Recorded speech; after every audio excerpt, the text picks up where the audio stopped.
Coba lihat, sampai hari ini Habib Rizik tetap konsisten. Bapak Ibu perhatikan, tidak goyah sedikit pun. Ini baru namanya mujahid. Amin ya Rabbal.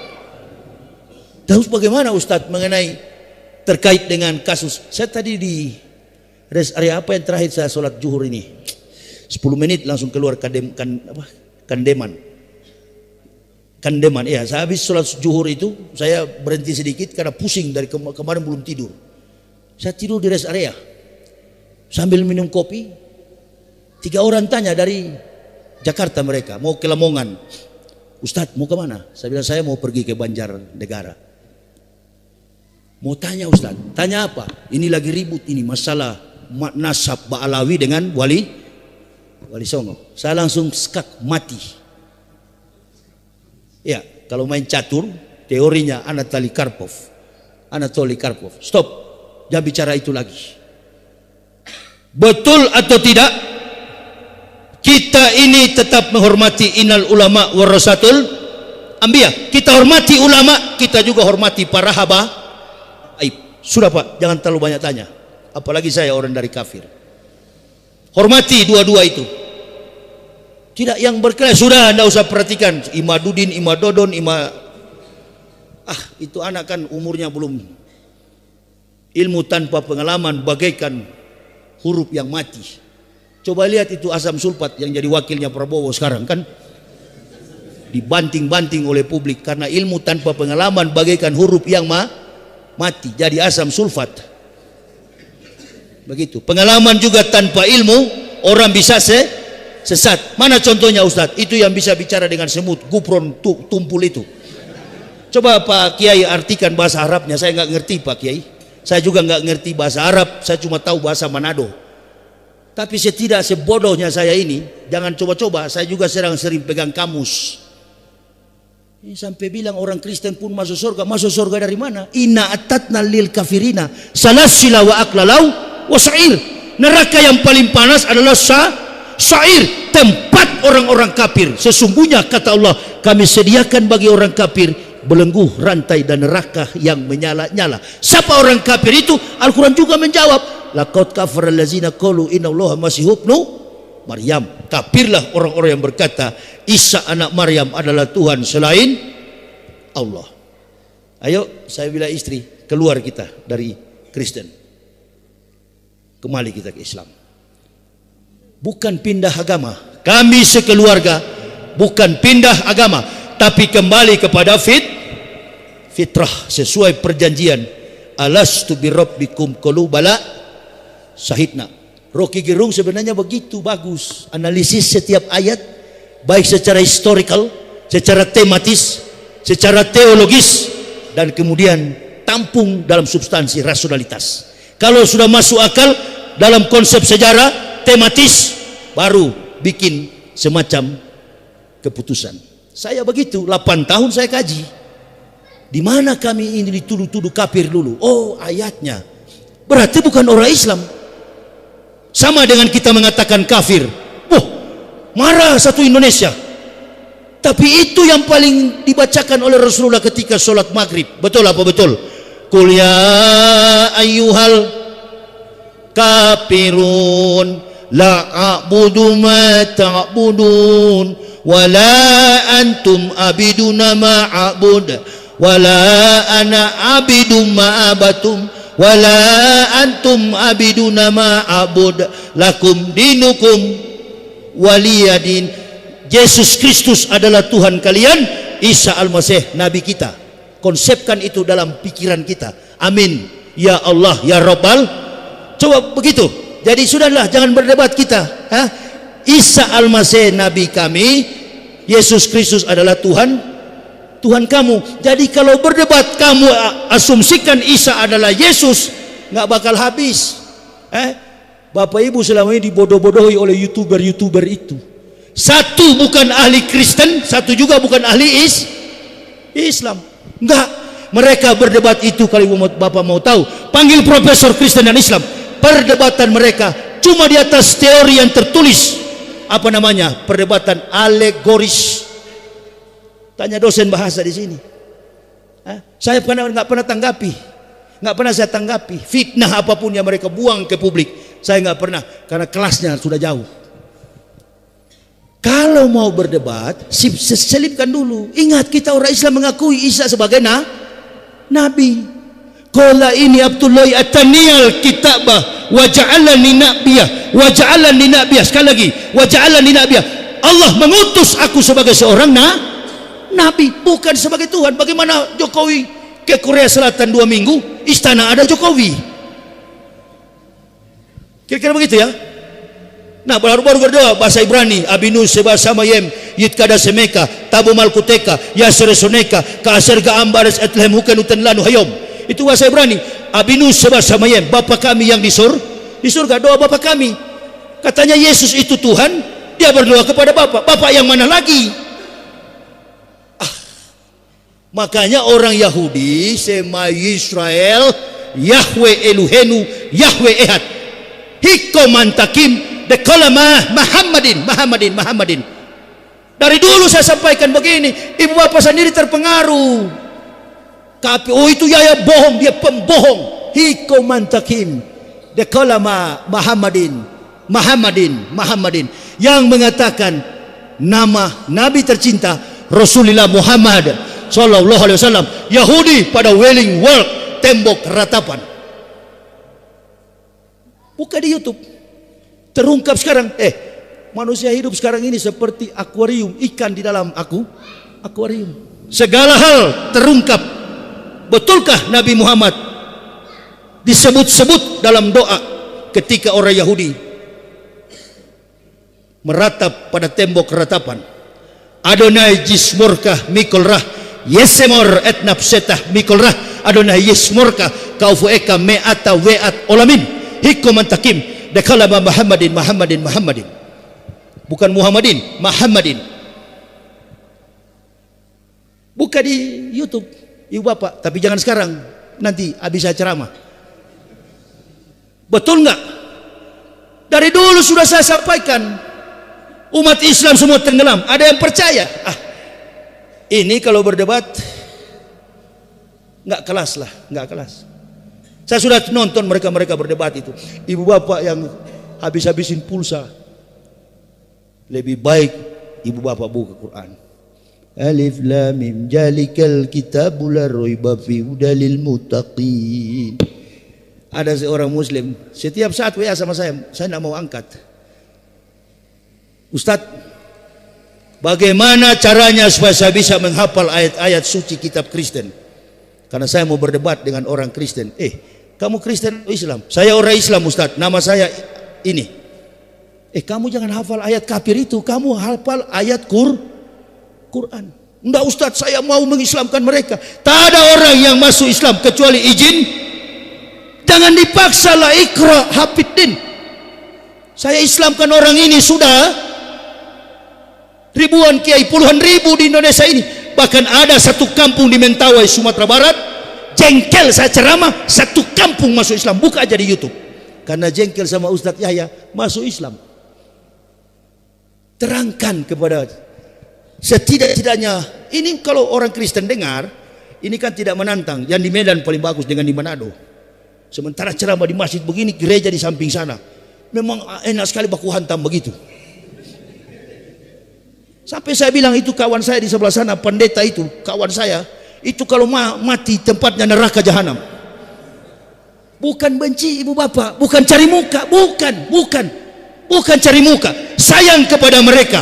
Dokter yang baik ketika mendiagnosa sebuah penyakit dalam diri seorang pasien, dokter akan menggunakan dosis obat sesuai ukuran bagi pasien yang sakit. Tidak ada sakit pinggang lalu diberi obat sakit mah. Tidak ada sakit bisul diberi obat sakit kepala. Itu dokter tidak jujur, namanya malpraktik. Dokter yang jujur berani bicara kebenaran. Kulil hak walau kana murad. Enggak ada. Saya berjalan kemana-mana di bandara, di pelabuhan. Ini ustubi rabbi wa rabbukum. Doanya Musa. Ya Allah, lindungi saya. Lindungi diri saya dalam perjalanan. Berikan saya kekuatan. 3 Juli kemarin Saya ke Medan 3 Juli tragedi terjadi. Wallahi, pesawat Citylink kami take off dari Bandara Soekarno-Hatta menuju Medan jam 8.30 menit. Jam 8 malam, jam 20 karena delay berapa jam menuju Bandara Kuala Namu Medan. 3 Juli kemarin. Baru 10 menit dia take off. Saya sudah tidak bisa bernapas. Istri saya tarik dari kursi tengah, pindah ke belakang, Pak. Ada komando dari pramugara dan pramugari. Penumpang jangan berdiri, pesawat lagi take off. Tapi napas saya sudah di leher. Kemarin, karena pembengkakan sampai sudah ke paha. Itu sebelum saya ketemu Pak Edi Rahmayadi. Saya duduk di belakang toilet. Ditanya oleh siapa, oleh pramugari, Pak, kenapa Bapak berkeringat sekali? Saya bilang, saya susah bernapas. Coba Bapak duduk bisa? Bisa, tapi jangan gantung, jangan gantung. Kalau boleh, saya duduk di lantai saja dan kaki saya lurus. Makanya saya tadi sholat minta kursi dan duduk pun harus lurus. Tapi Bapak bisa duduk? Bisa, tapi jangan gantung kaki saya. Duduk aja.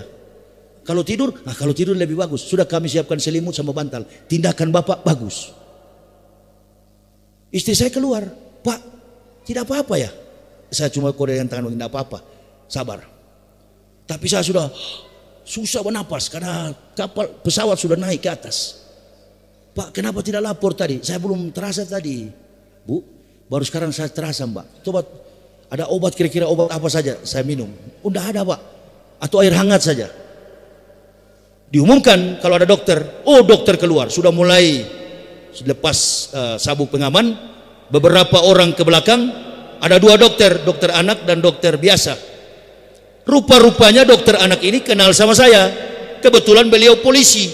Tugasnya di Polda Sumatera Utara. Siapa yang sakit? Karena saya balik kanan begini. Saya kalau tidur kan kanan begini, menjiwai bagaimana cara tidur Rasulullah. Jadi saya tidur begini.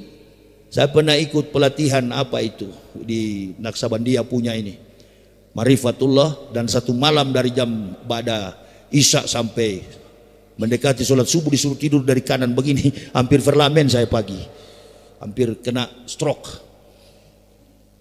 Jadi saya tidur sudah terbiasa ke kanan begini. Dia sapa dari belakang. Siapa pasiennya? Coba saya lihat. Kaget dia. Masya Allah, ini Ustadz Yahya Waloni. Bilang Ustadz Yahya Waloni, 1 pesawat situ langsung beberapa orang yang kenal langsung keluar. Tapi bukan cuma Islam di dalam pesawat itu. Karena pesawat itu tidak ditulis ini pesawat Muslim. Mungkin yang kafir dengar, alhamdulillah, bagus mati kau di situ. Pasti doanya begitu. Pasti dia ketawa. Kalau bisa WA, karena handphone mati, dia sudah WA pendetanya. Ini Yahya sudah mau mati di atas pesawat. Padahal tujuan kita hidup adalah mati. Konsistensi kehidupan kita adalah mati. Jangan hidup kalau takut mati. Udah, berdiri dia. Berdiri. Mana. Itu. Wah, bukan orang Islam. Tengok, semua di pesawat itu tengok. Datang Pak Akbar namanya, polisi. Ustadz ada bawa obat. Saya bilang ada obat yang biasa saja dikasih dokter di puskesmas.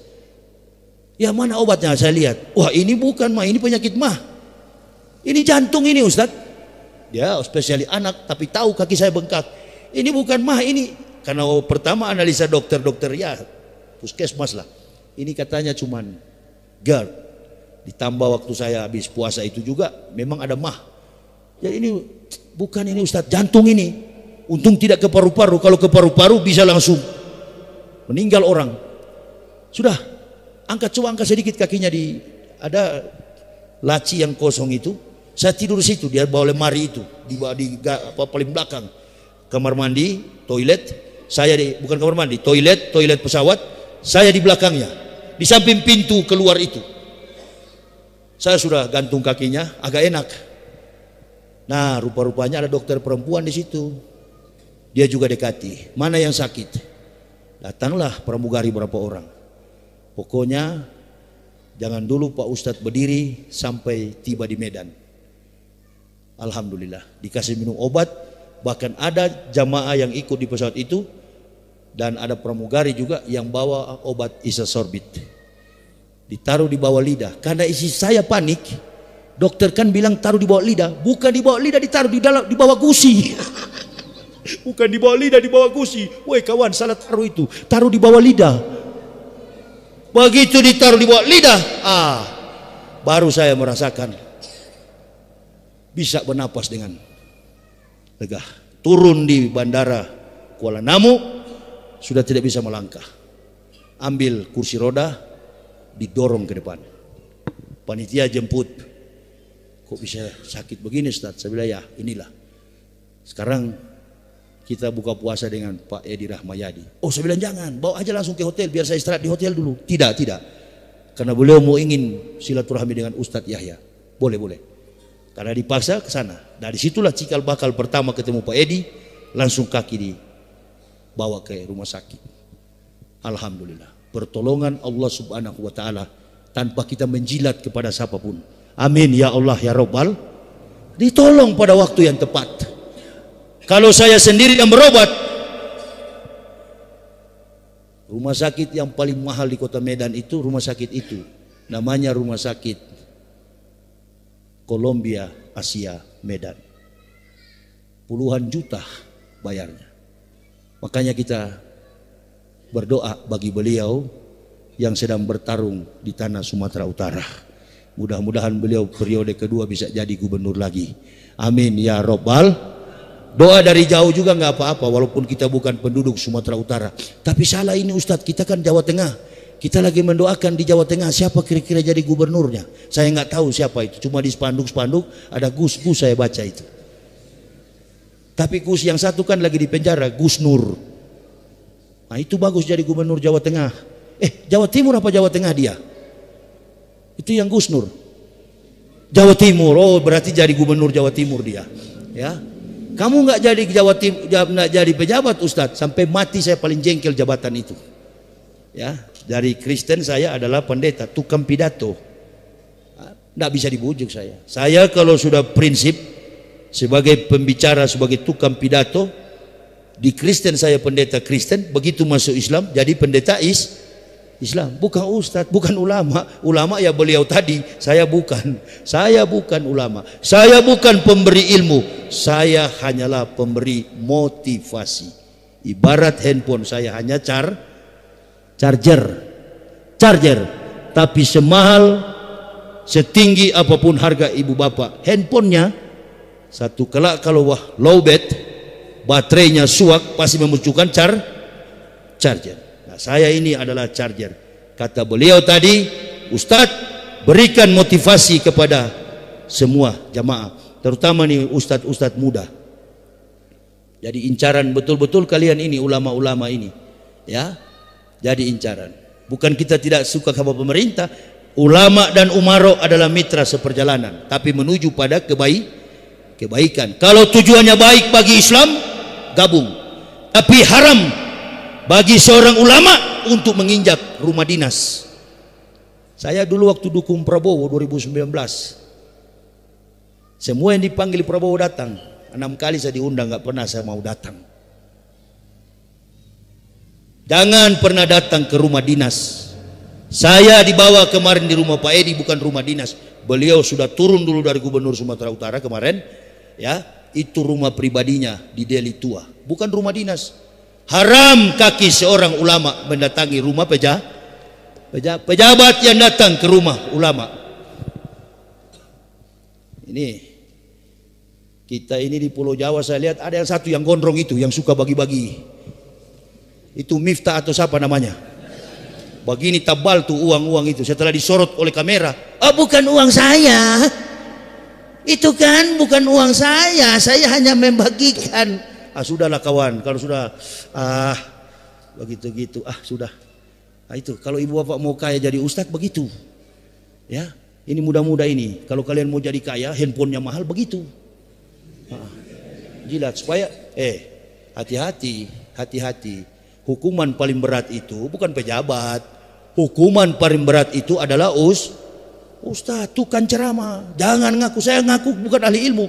Kalau mau butuh ilmu, tunggu Ustaz Abdul Somad. Itu memang dia belajar ilmu Islam di Mekah. Dia belajar ilmu Islam di Mesir. Dia belajar ilmu Islam di Kairo. Jadi tanyakan ke Ustaz Abdul Somad. Itu jago-jago ilmu.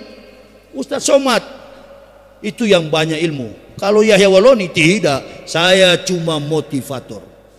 Karena banyaknya ulama yang tidak berani, insya Allah kami yang berani menyampaikan. Amin ya Rabbal Alamin. Jadi yang muda-muda, ya, ini yang muda-muda yang kecil-kecil begini di pesantren, ya, jangan ikuti langkah Pak Ma'ruf Amin. Wah, jengkel sekali Pak Ma'ruf sama saya. Termasuk Jokowi juga jengkel. Diharapkan 10 tahun, 20 tahun Yahya di penjara, cuma 5 bulan. Hei, nyawa dan diriku ini di tangan, di dalam genggaman kekuatan Allah subhanahu wa ta'ala. Makanya kalau Allah mau bekerja dalam diri kita, jangan mengandalkan makhluk, ya, jalan saja. Pernah saya ceramah dari Madura, baru masuk Islam, bawa buku kami di Belige, namanya Belige. Pergi 80 km dari pasar apa itu, Sampang atau apa, masuk ke dalam acara haulan di Madura. Begitu habis acara saya bilang, silakan bagi yang berminat membeli buku saya. Apa kata kiainya? Ustadz, di sini jamaahnya buta-buta huruf. Kawan, 1 biji pun tidak ada yang laku. Marah ini harim saya, istri saya marah pulang. Dia bilang, kamu ketawa-ketawa ya. Kalau kita menyeberang dari apa itu? Dulu belum ada jembatan itu, apa namanya? Dari Suramadu belum. Dulu naik ferry. Dia bilang, kamu ketawa-ketawa Pak. Ini bini saya ini yang datang sekarang. Nanti kalau mobil kita mogok pakai kencingmu. Karena uang jalan kami tinggal amplop yang dikasih dengan sisa uang sedikit dari Jakarta. Sudah kawan, jangan khawatir begitu. Ini Islam. Ya, sudah sebentar. Saya turun dulu. Mau kemana Pak? Saya mau kencing. Saya turun ke masjid sebentar, saya ambil 2 rakaat. Padahal saya baru habis sholat zuhur, siang kami pulang. Kalau dihitung-hitung dengan amplop itu, nggak cukup ini kami pulang. Ya, 1 biji pun ada yang beli. Saya hibahkan kepada kiai 1 biji. Kenapa Ustadz bawa buku? Di sini buta-buta huruf. Di kampung jauh sekali. Saya pergi ke masjid, saya banting 2 rakaat di situ. Sholat. Hanya pendek doa saya. Bukan saya ya Allah, bini saya. Dia khawatir kita nggak punya apa-apa. Jangan permalukan iman kami di hadapan orang kafir dan orang munafik. Pelihara kami. Keluar kami turun dari pelabuhan, lewat jalan Darmo, bertemu pengurus masjid Al-Falah Darmo, Surabaya. Pertama kali saya berdakwah di Surabaya. Ustadz Yahya ini kan, tergantung siapa yang tanya, saya bilang, saya ini Ustadz orang Makassar separuh, ibu saya orang Jawa. Saya pengurus masjid terbesar kedua setelah masjid Masjid Nasional Al-Akbar, kalau apa di Waru. Ustadz, boleh nggak kita bawa ke Masjid Darmo? Ustadz bikin tausiah. 1 mobil buku itu dibayar oleh cuma dibayar oleh 1 orang. Kau tadi mau menangis tadi pagi kan? Kau lihat itu uang itu, bukan uang dikasih cek berapa ratus juta itu, lebih-lebih daripada harga buku. Menangis lagi kamu? Iya Pak, saya menangis karena merasa bersalah. Baru begitu kau sudah minta tolong sama Allah, pertolongan Allah. Tak usah takut, tak usah. Kalau kita benar, insya Allah ini ajaran Islam, ajaran yang benar, bukan dengan logika, bukan dengan perasaan. Ikhlaskan saja, Dia akan menolong kita di waktu yang tepat. Tapi jangan kita banyak duit baru kita bilang. Ada yang di YouTube itu, Facebook ya, Haji Dwi yang di Jakarta itu, Haji Dwi Sutanto. Ibu-ibu katanya kalau mau suka bayar hutang, pegang punya suami. Innalillahi Pegang berapa kali? 99 kali Asmaul Husna. Dalam hatiku ini betul nggak ini? Ya, betul juga katanya terjadi. Ibu, bapak, kalau sudah menyalahi aturan kesucian dalam Islam, insya Allah kita berdoa sajalah. Minta kepada Allah tanpa orang yang tahu. Hanya kita dengan Allah. Jangan terlalu. Lama-lama orang datang bawa batu, ini batu bisa menjelma menjadi macam-macam. Yang merusak Islam itu dalam kehidupan musyrik. Saya kira ini yang bisa kami sampaikan. Nanti kita jumpa kembali. Perasaan saya juga tidak enak ini. Kita akan sholat Isya berjamaah. Tapi nanti kita lanjutkan pada kuliah subuh. Ini Ustadz Anjas akan menjalankan. Anjas mana dia? Anjas masih ada kegiatan kan untuk apa namanya? Habis Isya atau sekarang? Habis Isya. Oh ya. Jadi ibu bapak minta tolong bantu yayasan ini, karena saya sudah beberapa kali ikut dan sampai ke Palestina sana. Ini yayasan betul-betul membantu saudara-saudara kita yang ada di Palestina. Insya Allah. Saya orang yang sudah beberapa kali ikut mereka. Kemarin kami di Batam sama-sama. Semua tersalur. Ikatan Persaudaraan Haji di kota Batam memberikan bantuan untuk babu sodako dan wasilah amal khairat. Jadi kepada jamaah, nanti dengan harta kita sampai ke Palestina akan menghapus dosa-dosa kita. Ketika itu berubah menjadi makanan, menjadi minuman bagi saudara-saudara kita yang tertindas oleh kejahatan Yahudi laknatullah yang ada di Israel, Palestina. Ya, itulah yang bisa kami sampaikan. Dan jangan dulu bubar, kita akan menjalankan infak, tawaran-tawaran dari Ustadz Anjas yang beliau lebih tahu akan menyampaikan kepada ibu bapak. Saya kira ini yang bisa kami sampaikan. Kita persiapkan diri untuk melaksanakan sholat Isya. Jangan dulu pulang setelah usai sholat. Dan nanti kita lanjutkan pada subuh hari. Sikum wa nafsi